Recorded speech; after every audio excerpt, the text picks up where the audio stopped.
Reagan Charleston. Yes. Thanks for coming on. Now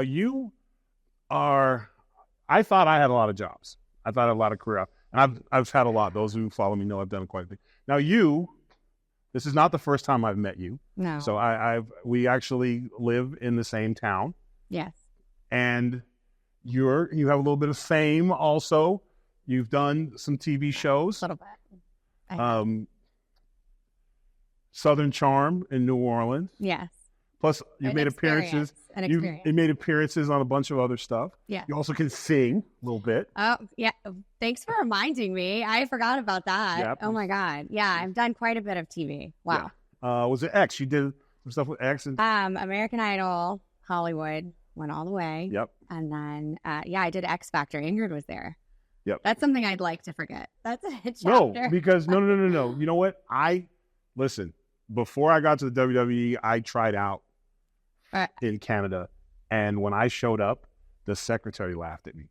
So it didn't start. I knew it was not going to go good when she was like, And I was just like, I was asked to come here, you know. And you asked me to be here. Yeah. And then they treated me like I wasn't supposed to be here. Failure is part of it. That's what makes success. And I'm not even calling it failure because you're on TV. Failure's not making it on TV. I never say no. No. And ever. I never accept no. So it's like the same kind of a thing. Yeah. So you've done a lot of things in entertainment. So all the things. And not to mention that you're an entrepreneur. You have your own jewelry business and store. Yeah, I've seen the billboards all over Louisiana area. So you have all these successful things. You have a TV career. You still got other projects now reaching out to you and that you know, in terms of always. You can't legalities. You can't mention them all. Yeah. So while you're doing all this, and you're a single mother of two. Single mom, 2-year-old, 4-year-old. That's a full-time job. Yeah, that's the and time and a half. Yeah. So you're juggling all these things, and somehow you found time to go to law school. I did. I actually went to law school while I was filming for Southern Charm New Orleans, which was that was a circus, I will say. I mean, I was leaving class, filming, going home to study. I'd have finals, and I'd go film a scene. It was not conducive to a stress-free environment, but I feel like it also prepared me to like not really. You can't ruffle my feathers, right? So I think it was really good in preparation for a legal career, to be a mom, like all of the things that life throws at you. So well, life's throwing a lot at you. Yeah. You're literally pitching your own complete game here, kid. Yeah. So you've got all these opportunities in entertainment. You're established yourself, and now you graduated, passed the bar. First shot. Changing diapers. 6 months pregnant. Oh yeah. Pregnant and passing the bar. I know. Maybe I should let you tell it. I know. You have a great memory. Photographic memory. Yeah. Yeah. Oh my God. I remember shit nobody cares about. Well, we've known each other for a long time. Yeah. I mean, it's been over 10 years now. It has been a long time. You've been there through all the highs and lows and ebbs and flows and everything. And I've had a few myself. So here you are, and you have an entire career in entertainment. I'm beating this horse for a reason. Yeah. You didn't just become a lawyer to like settle property disputes or just show up and say, I'm a lawyer. No.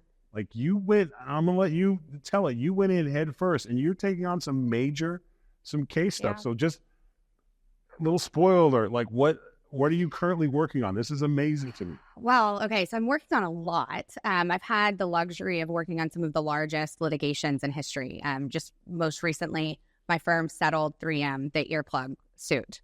That was tremendous. So defective earplugs the military was using. So our clients were all veterans, and it was a really important thing to be involved in. I saw that, but it's literally the largest mass tort in history. Okay. You know, when I started, I thought maybe it would be more of a products liability kind of career. That's what you really think about, that defective drugs, defective products. And I've kind of transitioned into this space where I'm working mostly with victims of crime and recovering for them civilly. When you think about that, you think about sex abuse victims. Okay. Going after the entities that employed the abusers. And not just that, I'm working on the social media addiction litigation, which is, as a mother of 2 little kids that love YouTube, I mean, it's hard to step away from work. Right. Being involved in all of this. So these are tremendous litigations that I'm working on. I mean, the Catholic clergy suits that's an all-encompassing, litigation. So you're going area. after the clergy. Yeah, absolutely. We just had a terrible ruling in Louisiana just a week ago, and the Louisiana Supreme Court said that our look-back window is unconstitutional, which is devastating. And it was a close vote, 4-3. And, I sat through the oral arguments, and I really thought our Chief Justice was going to side against us. And he wrote the most beautiful dissent that articulated all of the reasons we're pursuing this litigation, why people are enacting the look-back windows. It's there to give victims their day in court. The science shows that, victims of sexual abuse don't even remember or they can't process for decades. Right. So for them, a 2-year, 3-year statute of limitations is not going to find them justice. No, especially for like young men, especially who the reason why they were often picked because men don't tell. They don't. And it's a cultural thing. And, many of my clients, their abuse occurred in the 60s, 70s. And why didn't you tell your parents? Oh, because my parents would have been mad at me. Some of them did, and they didn't believe them. Right, because you want to believe in the institution. It's shocking. it's, devout Catholics. And some of my clients would come forward to their parents, and whether it was the mother or the father, they'd say, absolutely not. Nobody in the Catholic Church, nobody in our church would do that. I don't believe you. And they were silenced, not just by society, by their loved ones, by the church that they still attended. Many of these altar boys had to go back every Sunday and serve mass with their abuser. Because worst case, they'd send him away to another place where he could just, no one would know. These dioceses, they are just bouncing the abusers and predators around. They get a report, something vile. They were reported to the diocese. There is no polite molestation. I think sometimes we get into using that word because it's less, he was molested. And when you think molested, you think someone's like touching your shoulders inappropriately. Or vile. No, it's sexual. It's rape. Assault. But we just call it. Yes. Sodomy. Convincing a child to have sex with you is rape. It is rape. And when you use those words, especially, in a situation that you're talking about child abuse, I find myself, as I'm drafting pleadings and when I'm talking about it, I use words like he was violently raped, because you talk about a 6-year-old boy. Yeah, that is rape. It's violent rape. And these are challenging cases, and we have look-back windows that have been enacted all over the country.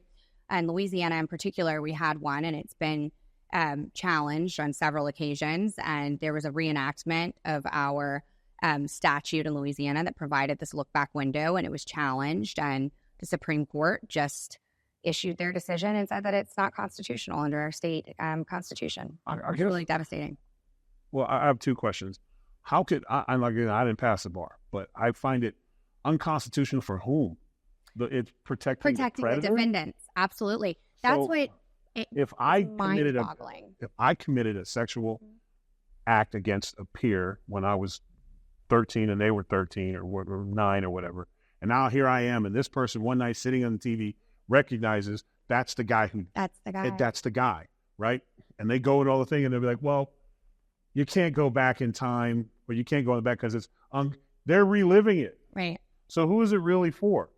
This is the hiding behind the Constitution. Right. I just feel like to protect whom? I get the slippery slope, but this doesn't feel that slippery. This is not a slippery slope. And that's during oral arguments, one of the justices said, well, if we allow this for these sex abuse victims, what about when somebody gets in a car accident or their washing machine breaks? And it made me sick to my stomach. And I'm like, we're not talking about the same thing. No. We're talking about the rape and the abuse of children. And at any point in time, whether it's been 3 years, 4 years, a decade, 3 decades, I don't care. That person should be able to come forward with the evidence. There's still a trial. Because they were a child. Still has to go right, but you still have to put it in front of a jury. I think people are worried about, there'll be all of these meritless lawsuits filed. You still have to make your case. Yeah, but you still have to prove your case. Yeah. So allow them to bring the suit. What we have now, and Colorado shut down their look-back window, similar scenario, it's a vested right issue. Defendants are saying that an individual, once prescription runs, has a vested right, like a property right, in that prescription running. That just doesn't make me feel good. It shouldn't make anybody feel good. The fact that people are making this argument, and we have lawyers, how do you take the stand and defend this? And while they always seem to acknowledge, yes, these are depraved acts that occurred, do something about it. Let's have people pay. Let the victims have their day in court, seek justice. Even to your point, then those, like we just had recently this week, the social media where in Florida, they've ruled that you gotta, can't have, if you gotta be 14 or older to have your account. I think that's right. Or you have to prove that you're your age or whatever. All those things are based on what I believe that you said merit. So like, because I can give my phone right now to my daughters and be like, make an Apple account. They're just they'll put their name and all this stuff, and then they'll put my birthday down. Mm-hmm. Boom, they have a new account. Yeah. 14-year-old gets on Pornhub. Are you 18? Yup. Yep. They're in. So I mean, I don't look at that. Anything. No, I feel like that is a Band-Aid because, and you pointed this out earlier when I asked you some questions. Social medias know it, right? That you tell explain this. People need to hear this. I can explain this. So the tech companies and social media companies in particular, I'm working on the social media addiction litigation right now. We're talking Meta, TikTok, which is owned by ByteDance, which is a Chinese company, Google, which is YouTube, and Snapchat. These are sophisticated tech companies. You've had whistleblowers come out and release corporate documents. They know about the harms. They're aware of the harms. They're choosing not to redesign the product because they're putting profits over people. They're designed, all of the social media products are designed to be addictive. I'll sit and scroll on my phone, but I'm 36 years old. My brain is developed. You talk about a child whose brain is underdeveloped, and there's an impact. There's a harmful impact. And not just that, the social media companies are designing it such that it's addictive in a way that the kids cannot put down their phones. And they also are aware of the fact that harmful content gets more traction. So that's being pushed through an algorithm to a feed that a kid is watching. Once they see one suicide video, then there's another and another and another. And it's the endless cycle. It's a rabbit hole that they go down. And this harmful content is just effectively shoved and forced upon them. And they could stop that. They could redesign. I saw one group was recommending going back to chronological feeds only for their youth users. Right. What's the problem with that? Well, they're not going to make as much money. People aren't going to be on the apps as much because the algorithm is designed for each individual user. And back to your point, they know based on the algorithm, the user's age. Like in a very, we're not talking about, they're 1 to 18. No, they know that they're middle schoolers. Yeah. They know that they're 10 to 13. They're well aware of their age demographics, the people that are using these accounts, and they've done nothing to redesign them such that they're safe for children. And that's abhorrent. And, when you think about what you're talking about going on in Florida right now, that's a really divisive issue. I feel like this has been nonpartisan, though. I mean, everybody wants children to be safe. Or at least they allege that, because if they really did, they could. They could.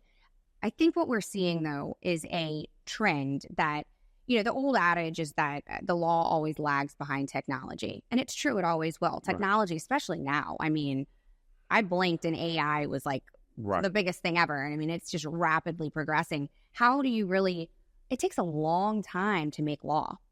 So how do you really keep up with that? What we're seeing now are states are trying to keep up with this. The federal government's trying to keep up with this.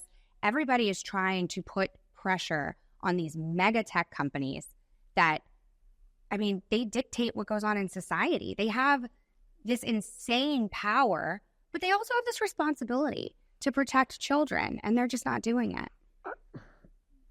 I always hear the shift. The first thing they'll say is, well, freedom of speech, right? I don't think it's free speech to talk about or trying to seek to date children. I don't see how that speech needs to get out there. And especially when your speech and behaviors directly affect others, I thought that would be out the window. But, this whole thing is like, we got to get rid of TikTok. But it's across the board. It's Facebook, it's IG. All of them. As much as Elon's doing, I'm still waiting for X to be the first to say, you got to have a driver's license to have an account. And you don't need to post all your information out there. But just like we need to be able to know who we're talking to. So if you want to have an anonymous account, you can still have it, but it needs to be labeled to where people know someone can identify this person is not identified. We don't know that this is Kimberly whatever, 13 years old from valid Wisconsin. parental consent. This person is not approved to talk to children. Exactly. It's a little check. Like we know this person, if they're speaking to a child, this is exactly who they're, because even X made it confusing where they just gave blue checks to everybody. You could buy a blue check and still be a fake account. Right.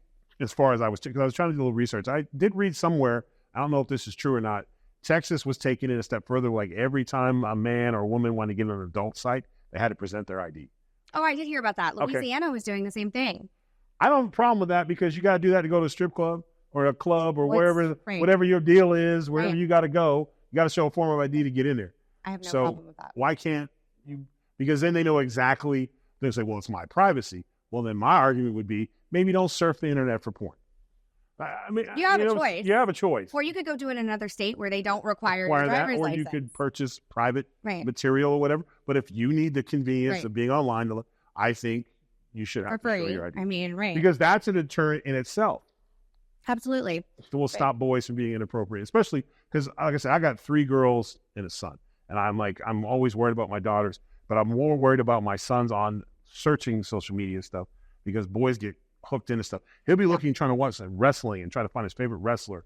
And somehow it'll end up to where a chick is twerking with her new fake booty. And it just went, how do we go from the algorithm? But I'm just saying, like, doesn't matter what happens.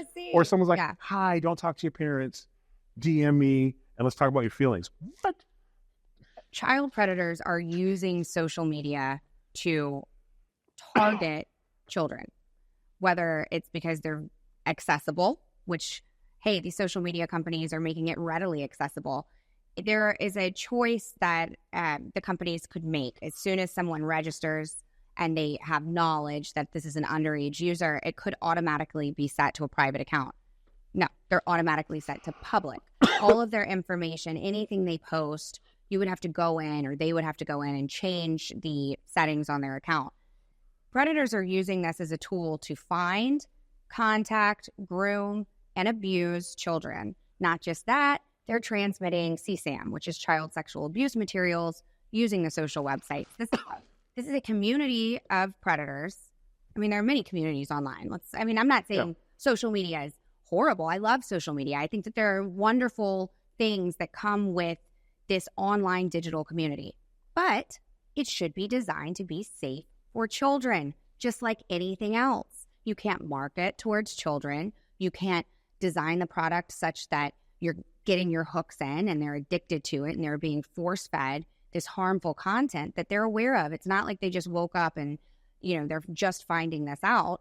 I mean, there's suicide, videos and content that's being pushed. There's challenges that kids are dying from. They're aware of that. And it still isn't stopping them from continuing on with this path of just, digital harm for our youth. So if a group of pedophiles got together and made a club, they do it all the time. There's a good chance that the companies would know what these group of individuals are exchanging. Because if a bunch of us got together and decided that we were talking about blowing up Statue of Liberty, they would know. Eventually, there'd be some red flags hooked on us, and we might get the FBI might show up at our doorstep asking us questions like, am I talking about making pipe bombs to blow up?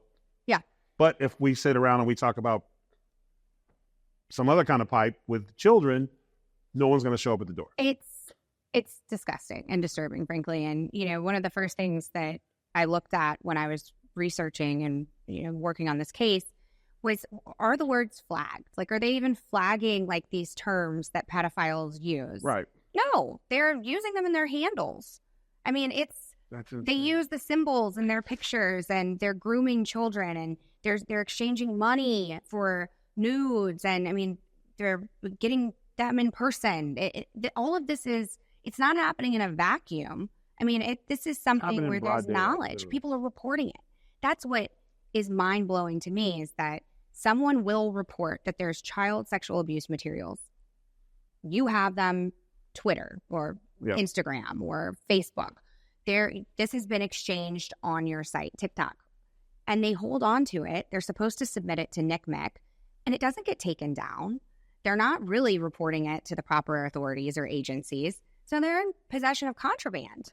they are knowingly housing illegal contraband. They don't even close the accounts. Like I get, No. you get crazy fans sometimes and stalkers who say weird shit to you online, and you'll report them, right? And they'll be like, okay, and then you block them. They just make a new account. Like, haha, I'm back. They can get away from me, and like, it just, wait a minute. Right. This dude you just took his account down when the rare times it does happen. He makes a new one on the same IP address. Goes back to the same person. And it goes right. So why is it should be, nope, sorry, you're already banned.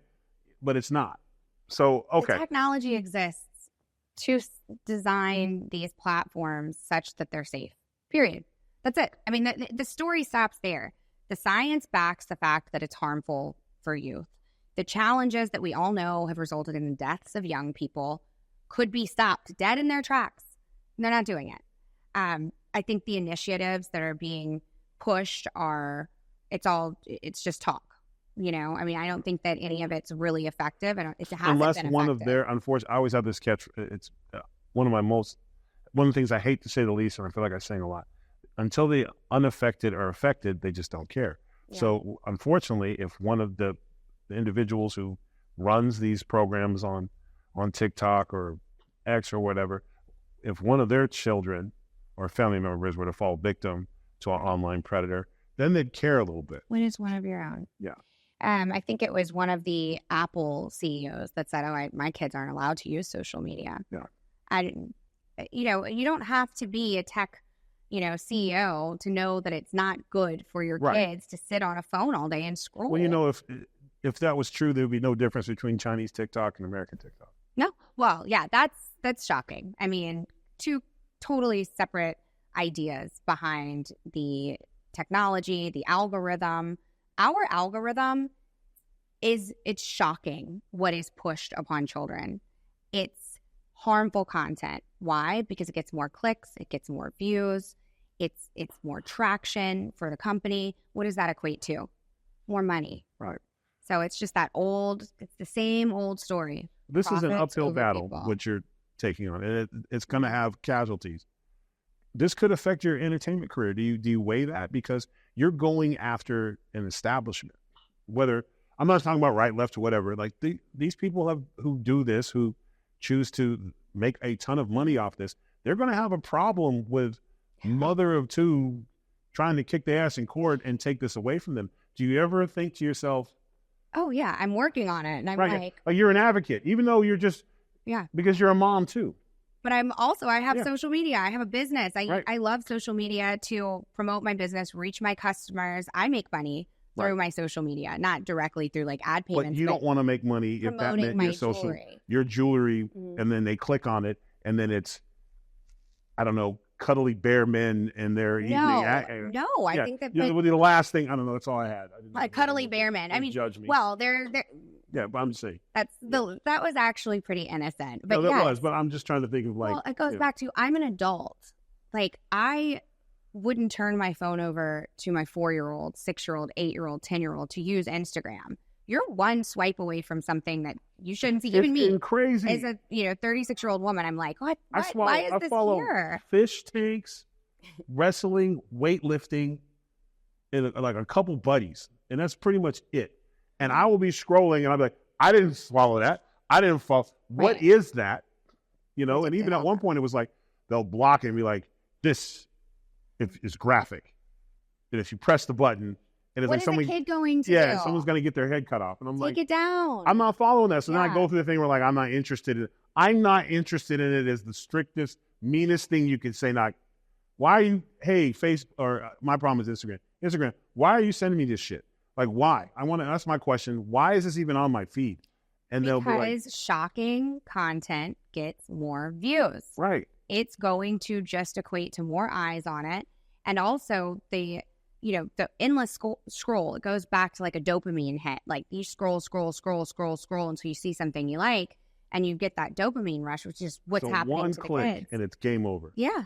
So that's why, because it's like either people with fake butts want to show off their new butts and workout pants will keep popping up there. Then it will be somebody with glitter for hair talking about my first day at Starbucks sucked because they asked me to film a cup. I'm like, I didn't ask for any of this. So I'm just not on anymore.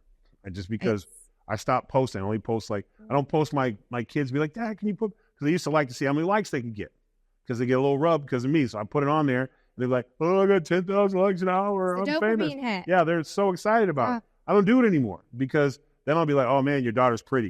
And I'll be like, and it'll be some strange man on there, some 40-year-old man commenting like, oh, does she have a page? I'd like to follow her. Like, excuse me? Like, and it doesn't take long before, and then they get emboldened. And then they'll say things, and they'll make a racial comment about my kids or something to that effect, or about they're going to people hide behind their keyboards. Yeah. But they're talking about children, so I'm thinking you're threatening kids. You're exposing children to this. I mean, when there are safeguards that could be created and designed to make it a safer environment for children, or like DeSantis says, not at all. No, because I packed it up, and I was the worst father in the world. Just told it. You were as I'm taking the tablets and the iPhones, and keep your kids safe. iWatches, like, we're done. We can only do this. You can only play games supervised with me. Luckily for them, I like to play games, so it's not like. But if I'm not on, they can't be on, and they look at me like, my friends' dads don't do that. I'm like, sorry, you just can't have it. I'm not your friend's dad. No, and I'm not their friend either, which is something I'm very proud of. But enough about me. Will there come a point where you're going to have to make a tough decision with all the things you're doing? Like, if you get called, let's say Hollywood calls tomorrow, like, we want to do a whole franchise, but you have to step away from lawyering and the fight, because you're an advocate. You're fighting for children's rights, women's rights. You're working with social media addictions and stuff. Is there a line? No.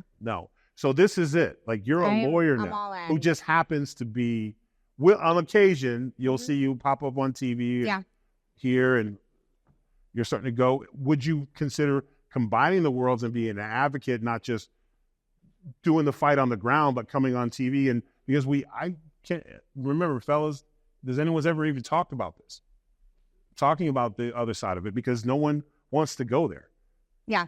No, I mean, I rarely say no, and I look at everything as an opportunity. And I feel so fortunate to do the work that I do because it's meaningful work. And I feel like, we're working towards positive change, and, in any arena, whether it's for children or adults that are adult victims, I'm doing work that it feels good. Right. And it's helping people. And I love that. And to marry them with all of the other things that I do and my entrepreneurial spirit, that's a good word. I just, the more I can do, the more I will do. I mean, that's just it. Was, like you said, you had a tough one. Do you take the punches that come from this? Are you able to not take them home with you? Oh, yeah. I totally clock out. When you get to the point where, because you're going to see some things, and you have stuff that would make the average person throw up. Yeah. Or the stories. I mean, some of the abuses. There's nothing that movies have been written to cover some of this stuff. And I, as a teacher, when I worked with special needs in California, I worked at a facility that directly just dealt with nothing but, and their polite term was delayed. They were delayed because of the traumatic experiences in their lives. And I always thought that was a really messed up term. It's like, they're not delayed. They were violated. They're traumatized. Their childhood was taken away from them at 3 years old. Yeah. They're not delayed. It's never the victims just never seem to really get the proper credit or even the term. No. And when you get to that, and I saw results, not when trying to protect them from everything, by being able to open and share. And when they tell you the things that you think you've had it tough, then you go home and look in the mirror like, what am I bitching about? What am I complaining about? Yeah. And, we do a lot of studies and workshops on trauma-informed litigation, trauma-informed representation, and how do you talk to people that have been victims, whether it's, they've been sexually abused or they've lost their, life savings. I mean, you have to know how to walk people through what's happened to them, how they were victimized. And a lot of times people just want to talk. And maybe you're the first person they've told their story to. Right.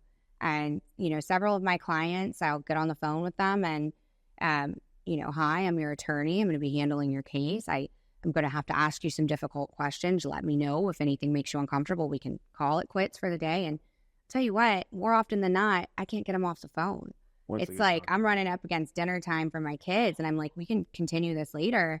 But they're like, well, you're the first person I've told all of this to, because they've spent years feeling ashamed, feeling like it's their fault, feeling guilty, alone. And you are the only thing that stands between them and not just justice, but some release from it. So it's a very rewarding job. When I first started with the sexual abuse cases, I'd have to step away. Right. I would have to close the laptop, close my files, and walk away and take a deep breath because it was hard. I think that after reading so much of it and talking to so many people, you get to a point where you're desensitized. Even like we were talking about earlier, like saying what it was, like the word rape, like they were raped, they were penetrated, all of this. I felt uncomfortable at first using, the terms, like what it was.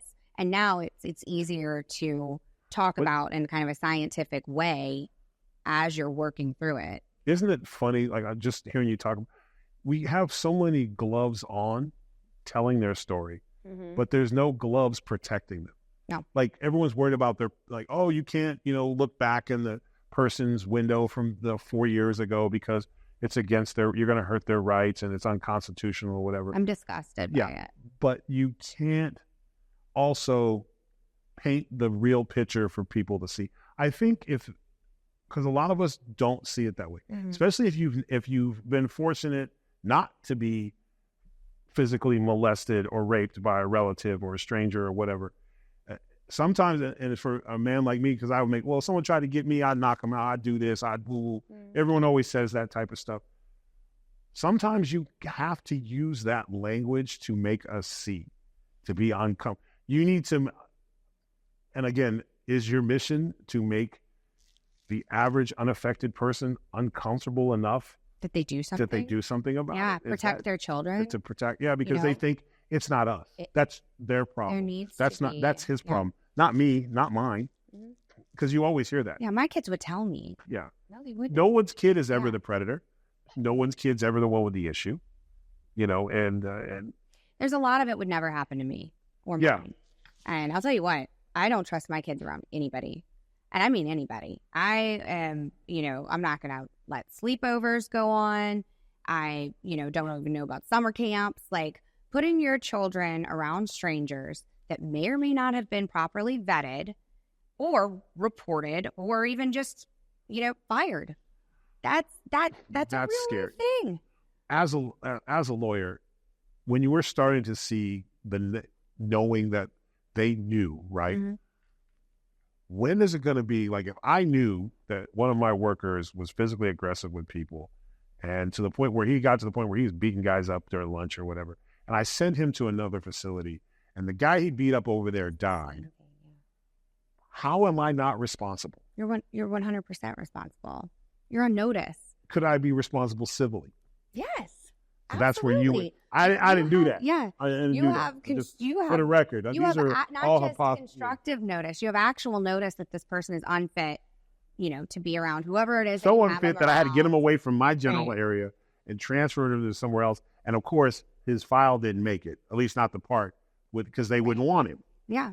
No, I mean, as an employer, you would have a duty to ensure that the people that you hire are fit to do whatever job it may be. So why aren't these clergymen or these bishops who send these guys, why are they not held accountable? It's a culture of abuse. Yeah, they're a co-conspirator.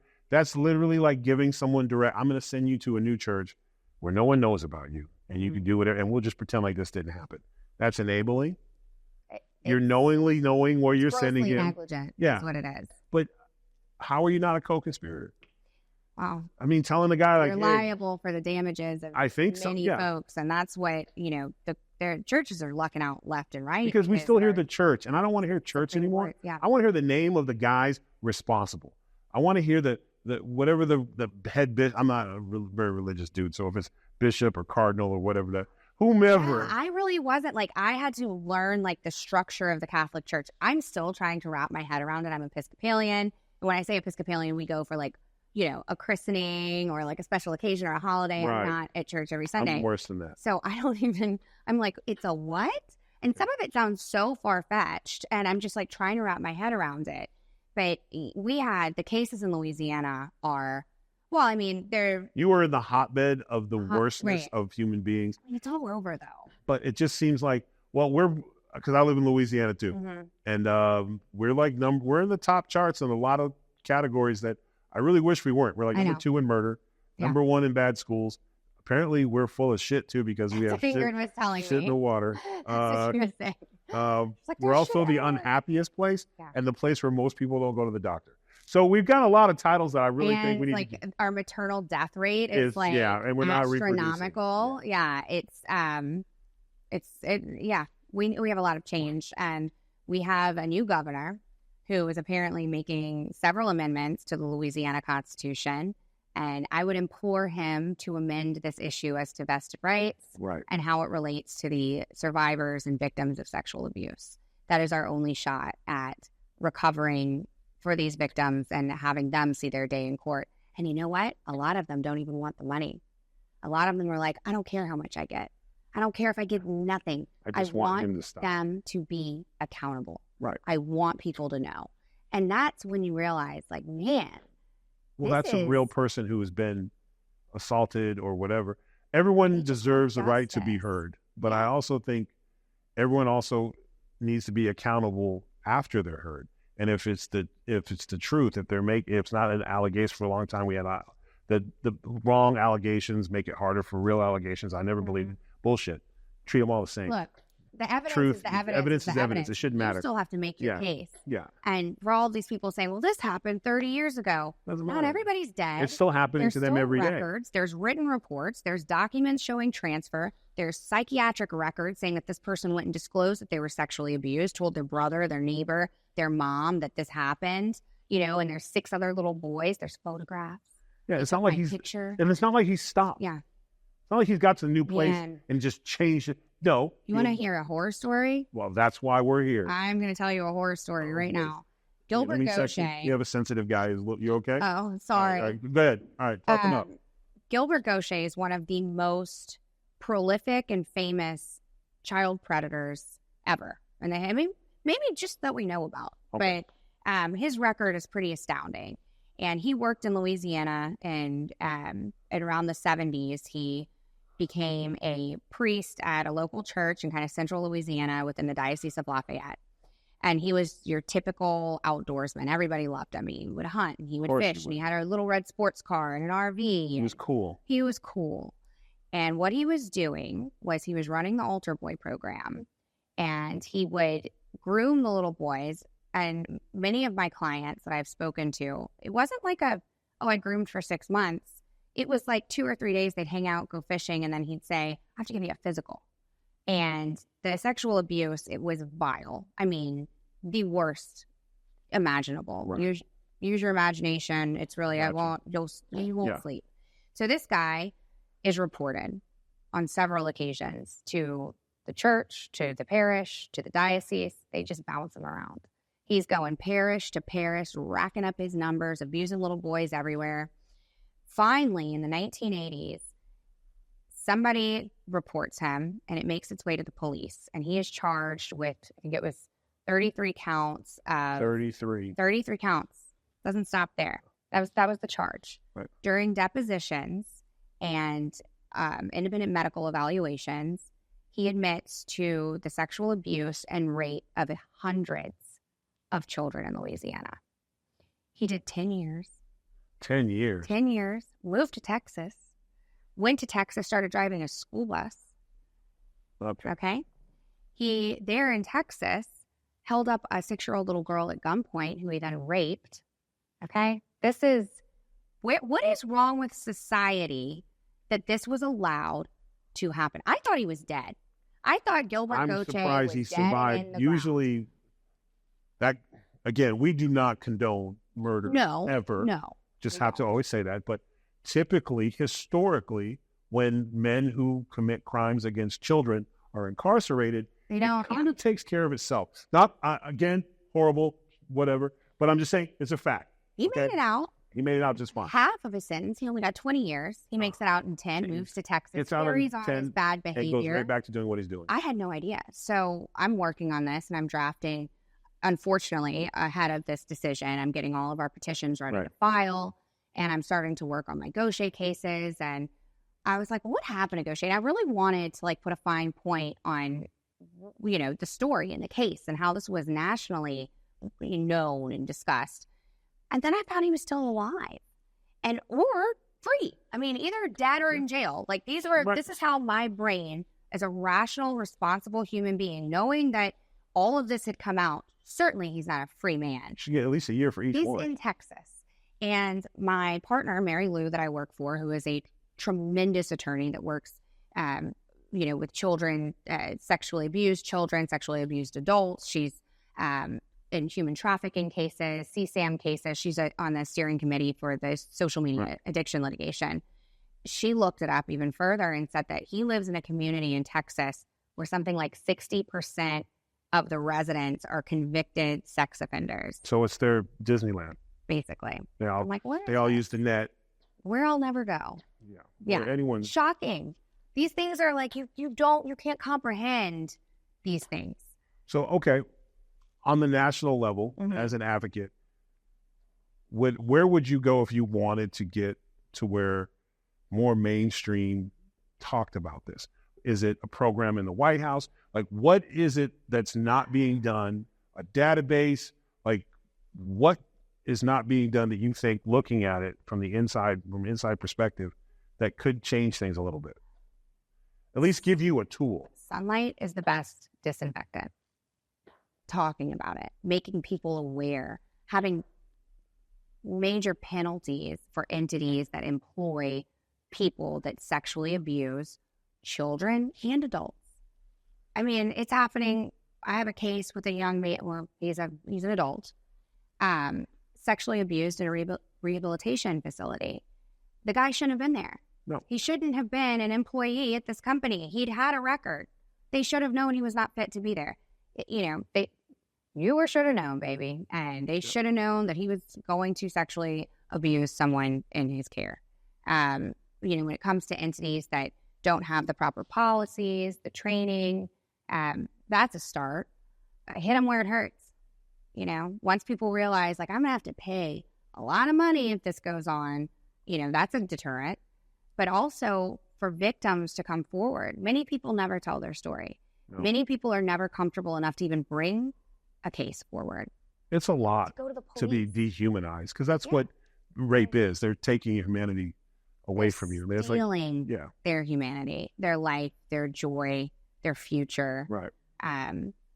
So I don't know how I found myself in, you know, when I worked because on TV you are bubbly and positive and funny, and you know, and here you really have to be a ferocious tiger. I mean, you got to battle some of the lowest forms of, quote, humanity on this planet. That's such a strange. It's not a strange thing, but now it's now you can't go back. No. And I don't know if, you know, when I was in law school, I worked in a complex litigation firm, but mostly personal injury. We had some like pharmaceutical cases, and I loved the pharmaceutical cases. Premises liability, you know, I mean, those big cases, you know, multi-million-dollar cases that the people were very hurt and had serious claims, and getting to know them personally changed me. I would go to their house. I would sit with them, you know, got to know their family, and it, you know, people aren't a number. And I think that impacted me when I was in law school. And then also, like, as I'm working through this, I've been attracted to these areas of law where I'm now, you know, filing cases and helping people that have been victims of crime. I'm like, how did I get into these two areas? Totally different. Sex abuse, theft. So I do a lot of cryptocurrency theft. You know, both of these people have lost it all, both sides. So I don't know if it's something that like was instilled in me. I know my dad and my mom both were like, as little kids, and I make my children do the same. Be nice to everyone. Look for somebody that needs to help and help them. I know that my dad would always tell me, like, if you see somebody picking on somebody else, you stop it. Right. That is your job. And I would go to school and I would make sure it was on my radar if somebody was being mean. And even as a little girl, I'd want to march up and, you stop and just like be there for somebody. And I think that, how they guided us as a family is, you look out for people, you do the right thing, you're nice, you're kind. It I don't know. It's just been something that's been inside of me, and now I'm getting to use it in this way in the legal world. And I feel like it's tremendous. And you're not concerned at all about being a voice for this, because there just isn't voices for this. Not to the extent of which, just the things that you're talking about today, you know things, but you don't know things. And people I can't remember, and I've been on Fox TV for it's almost going on a decade. And we really don't have someone from the inside that puts it out in those terms to make us think like, wow, I need to rethink a lot of the ways I look at stuff. Even if it means, apparently, we saw the line in this country was, don't f with our beer. You can talk about us. You can do whatever you want with us. Your little dude and woman face coming on. Up in arms. Oh, hell no. I know. When are our kids going to be Bud Light? That's a good question. With our schools or soft targets? I think a lot of it is that it's heavy, and people don't want to confront certain realities. It's hard. It's dark. It makes you question things. It makes you scared. And I think that that's something that has to be overcome. But, I've been a plaintiff. I've been on the other side needing representation. I've been divorced. And I also know what it feels like to need someone. And even as I'm a legal professional, I have my brother and sister-in-law are attorneys. My best friends are attorneys. And I still felt so alone. Right. And that was something for me that I was like, I don't want anyone to ever feel alone. Right. Because it's scary to tell your story. It's scary to come forward. It's scary to just be there feel like you're in the hot seat and you want somebody to protect you. And as an attorney, I'm very happy to do that. Now you've done something. You're working for divorces, and it's what is it? An app? Forgive me. Is it? Okay. Go ahead. Yeah, it's called Divorce Plus. It's divorceplus.com, and I'm a co-founder with a friend of mine who does family law, and I've known him for a really long time. He's a former judge in New Orleans. He was a judge at the CDC, and he had this wonderful idea, and I've been working on it with him, to create telehealth, but for family law. Okay. And from experience, here I am. I'm working on the company from its inception, and I called Richard after a particularly difficult period in my own divorce, and I kind of filled him in. He was like, "Why didn't you call me in the middle of the night?"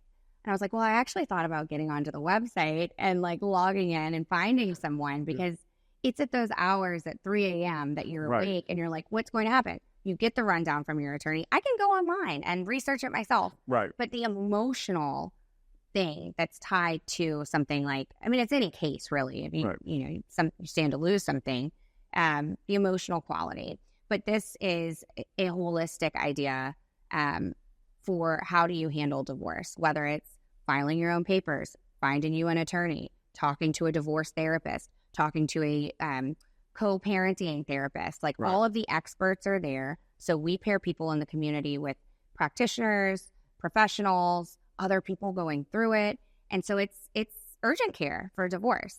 So it's a fantastic idea. I'm really excited to work on that. Being that I lived it, and I know what a gut punch it is to deal with divorce. I filed 2 years ago. I've got 2 little kids. It's not a walk in the park. Could you do the same thing with the children or the people that are going through or remember being raped or molested? Could there be a line or something like that on the same prison to where somebody who just needs to get it out and they can get the legal advice where you need to do this and that?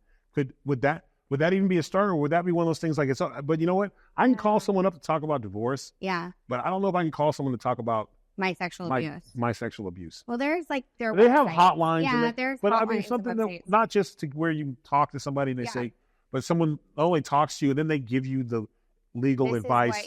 This is what you need to do. Yeah. No, this is the program for you. I think access to legal representation and counsel is crucial.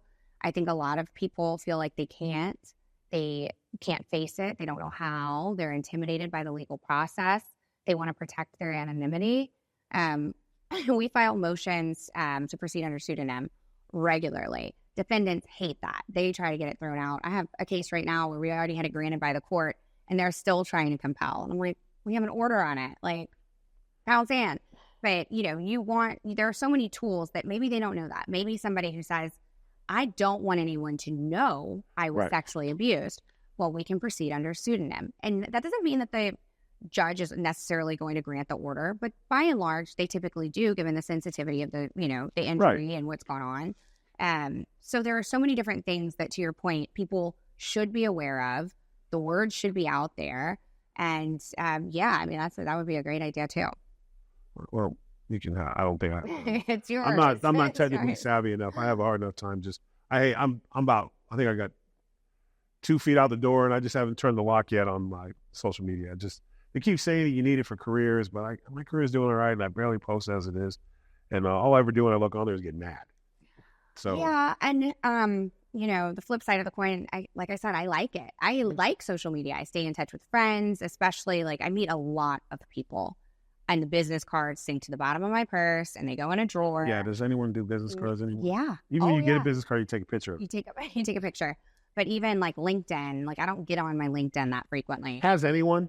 I think a lot of people do. When I get on, it's like I'm an avalanche, and I'm like, oh dear, I need to be better about this. But on say Instagram, you literally think, oh dear. Oh yeah. Oh dear. Okay. Yeah. Oh dear, you're fighting monsters. Right. But I keep up with people using social media. So I'm in a weird place where you're always busy. How am I advocating? Because even when you're home, you're not done. You can't throw your feet up. You got 2 kids that you got to get going. Yeah. No. It's work. It's work around the clock. But I like to work. I like to make money. I like to stay busy. So all of the different entrepreneurial things that I do, it's somebody asked me the other day, how do you rank these 4 things? And it was rank them for us. Rank them. What is it what are your favorite things to do, and what are the things you have to do in terms of your businesses? What are the ones that you get a little more joy? Obviously, I hate answering business emails. Right. I don't mind checking my law firm inbox, but business emails, man, those get me. Just dealing with manufacturers and retailers. I don't even like to deal with retailers, but I'll go through the inbox and do my check on how things are being communicated. That is a non-start for me. I hate it. Everything else I'm pretty okay with. The jewelry side of it. Yeah. All right, this is I gotta ask one tough question before we wrap. Which one do you think suffers the most in terms of how much time you can put on a given? Oh, I can absolutely say my creative endeavor, my jewelry company. And, it's been around for 12, 13 years. I've had a store for 6 years. We're doing well. It pretty much sells itself, though. Yeah, it does. But I've not had my hands in it because I'm focused, not just with the 2 kids, but this career that's kind of taking on a life of its own that just seems to, it's getting bigger and bigger. Right. So yeah, it's, that one's taking a backseat. I'm trying to figure out how I can start putting more time into that. I'm trying to carve out more time. Now, are you obviously, because you've been in entertainment, have you ever thought that what you're embarking on now from the legal aspect of it could end up being the legal advocate for this, for people will go to you on TV to ask you about this because no one's talking about this. I love it. I mean, I would love that. And that the responsibility that goes with that.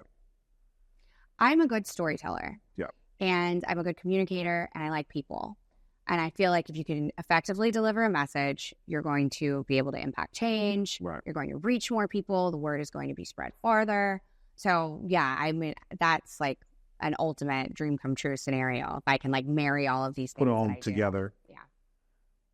Well, if anyone can do it, you can definitely do it. And this has been, I learned a lot today, and I'm still a little uncomfortable from that story because we just don't hear it. And more people need to be able to discuss this because I think it would change the way we prioritize what needs to be. What is important? What is important? Our kids, our children, that guess what? They grow up. And what happens to things, to children who bad things happen to? Seeing something for the first time when you're 19 or 20 years old, you can deal with it a lot better than seeing something when you're in the 3rd grade and changes your life forever. Yeah. Your brain is underdeveloped. And I think this idea that they try to pretend that's not real, I think you're going to be one of the people that brings that to light. And Of course, anytime you need this outlet, it's yours. Thank you. But I'm sure this is the beginning of many for you. So, but thank you so much for your time. Thank you for having me. I'm really happy to be here. It was fun, but it really makes me think a lot more about what I could be doing as a parent with my own kids. Because yes, I do police, but it's like I'm not educating at the same time. When my kids ask me why they can't be on, I'm like, because, well, they're strangers, you don't know strangers. And I think that might not be enough in terms of like, because they're like, oh, everyone's a stranger to you, Dad. Yeah. So, and then that would lead them to, well, if Dad doesn't know. Yep. Dad doesn't know what he's talking about, but you can guy's cool. You can articulate. I mean, they're public, there's publicly available information. There are documents released. I mean, predators are linking up with children, targeting them on social media. It's bad for their brain. I told my 4-year-old, sorry, you got to cut the YouTube short. Why, Mom? It's bad for your brain. Yeah. Click. And she's like, oh. I'm like, let's just tell it like it is. We're going to be very frank here. It's not good for your brain. Brain rot. Change channel. Like, my problem is they think their dad's the biggest thing on the planet. So they're like, well, if there's a bad guy, we'll just tell you. Dad, yeah. Yes, I can imagine that. And I'm like, oh. Ultimate protector. We have to. Dad's always going to be there and, can't be beaten up every time someone says something bad to you on Instagram. But we have to. But none of my kids are on social media right now. That's good. But it is tough because their friends are. When they do get on, there hopefully by then there will be some positive change where there are restrictions. It's all we're asking is differently. restrictions is just not for the adults. Let the adults do whatever the hell they want. They can consent to it. A child can't, and a child doesn't need to be exposed to harmful material and products. Period. Well, you might have to take this show to Washington and get some. They're trying. I like what I said earlier. The law lags behind technology. What you're seeing right now is law trying to rapidly catch up to the technology. Nonpartisan. Everybody agrees this is something that needs to be fixed. And I think we're going to make some good law. And I think we're going to reevaluate Section 230, which was drafted in 1996. That's the blanket immunity that the social media companies are relying upon. Okay. Section 230. Now the lawyer thing's starting to make a little bit of sense. Yeah. Now I get it. I see you getting on. I mean, we've got to do something about it. Not congratulations, but I don't even know what you say to somebody who's jumping in on the forefront that could possibly change the way we think about our kids on social media. And I wish you the best of luck. Thank you. Thank you so much. Thank you, Tyrus. Thank you for having me. Thank you.